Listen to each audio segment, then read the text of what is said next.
to redo that my way. From despising the director, or signing super long contracts, or accepting roles that just weren't meant for them. It sounds like actors have a million different reasons for why they regret the roles they take on. Let's check out some of them now. Didn't you guys do a movie together? You did Green Lantern, It was definitely right? Green Lantern. Right?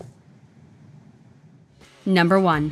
Are you surprised to hear that not every single actor is happy they joined the MCU? At some points over her time filming, Elizabeth Olsen seriously regretted being part of the Marvel franchise at all, due to it costing her other roles, because she was locked in on a multi-year contract. While we all adored her performance, and we're sure she did enjoy her time filming as well, actors don't like to sit still for very long. I started this whole journey with Marvel 8 years ago, and now I'm tired. Number 2. Actually, there are a few actors who just didn't walk away from Marvel feeling totally fulfilled. Marisa Tomei regrets playing Aunt May in the MCU for no other reason than she's worried she'll end up typecast into the mom roles and won't be able to escape them. At the same time she did Spider-Man, she also played a mom in The King of Staten Island, and that's enough for Hollywood to see you as one thing and one thing only, apparently. At least she gets to play the quirky motherly roles, and not the boring ones, like Sally Field, who we're getting to shortly. And hey, she really had to push for that awesome arc in Spider-Man No Way Home. Number 3. It's hard to forget Sam Puckett. We imagine it's even harder for Jennette McCurdy. She was forced into acting by her mom at 6 years old, and by 10 or 11, she was the breadwinner for her family on iCarly. She decided to step away from acting for good just a few years ago due to a complete lack of what Hollywood's supplying. She said, "I feel so unfulfilled by the roles that I played and felt like it was the most cheesy, embarrassing. I did the shows that I was on from like 13 to 21, and by 15, I was already embarrassed." And if you want to hear her full story, make sure to grab a copy of her tell-all book, I'm Glad My Mom Died. Our hearts go out to you, Jennette.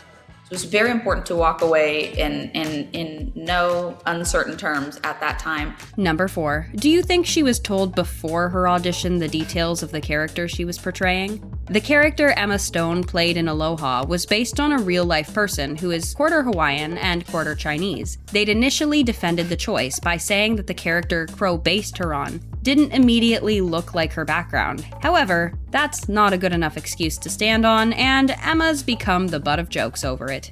Number 5. Do you dare play the man in the skin-tight red costume? Ben Affleck said, "I hate Daredevil so much. It frustrated me." Yeah, before Disney saved comic book movie adaptations, there was the 2003 Daredevil we were all happy to forget. He admitted, "The Netflix show does really cool stuff. I feel like that was there for us to do with the character, and we never kinda got it right. I wanted to do one of those movies and sort of get it right." The one thing Affleck does reflect on, as a good experience from that movie, was working with the blind performer Tom Sullivan, stating, "A lot of the other stuff was kind of silly." Number 6. There are so many superhero movies actors long to forget. Ryan Reynolds never even finished watching Green Lantern. And once he took up the Marvel role and turned the DC lights out for good, he definitely mocked the movie in character as Deadpool, pretending to blow his brains out for accepting the role in the first place. Goddamn, that's beautiful. Number 7. What is it with Aunt May? Sally Field felt that Aunt May was completely one-dimensional in The Amazing Spider-Man. While it is true that she exists in every universe to support Peter Parker, in this one specifically, her support stopped at laundry. She said it's really hard to find a three-dimensional character in it, and you work it as much as you can, but you can't put 10 pounds of shit in a 5-pound bag. Number 8. There's enough roles out there for a cisgendered dude. I still haven't necessarily reconciled whether it was the right thing to do. Eddie Redmayne received an Oscar nomination for his role in The Danish Girl. That didn't stop him from saying taking on the role was a mistake, though. Being a cisgendered man playing a transgender woman is just no. Just no, don't do it. Number 9. John Boyega isn't happy with the Star Wars sequels. He admitted, "What I would say to Disney is, do not bring out a black character. Market them to be much more important in the franchise than they are, and then have them pushed to the side. It's not good, I'll say it straight up." Not only was John Boyega upset about his portrayal, he also didn't like the way Kelly Marie Tran was treated either. Number 10. Being a Hollywood heartthrob can really pigeonhole you into only getting one type of work. Everything about me invites you in. My voice, my face, even my smell. And let's be real, most men don't want to act in rom-coms.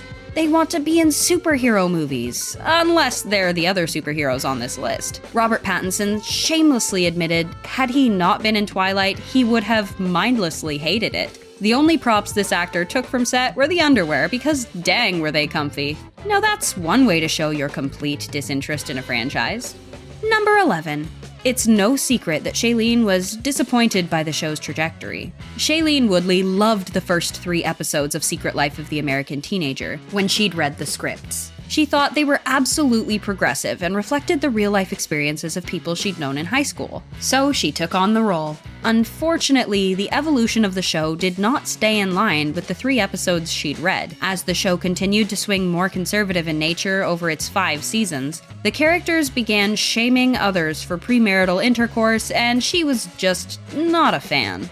Number 12. It was a GI no for Channing Tatum. He admitted, "I'll be honest, I hate that movie." He was pressured into doing G.I. Joe, and he found the script terrible. But it wasn't just the script. He wasn't sure he wanted to do a movie version of a show he loved. He really didn't know if he even wanted to be G.I. Joe. Are you surprised he didn't want to play a character he adored?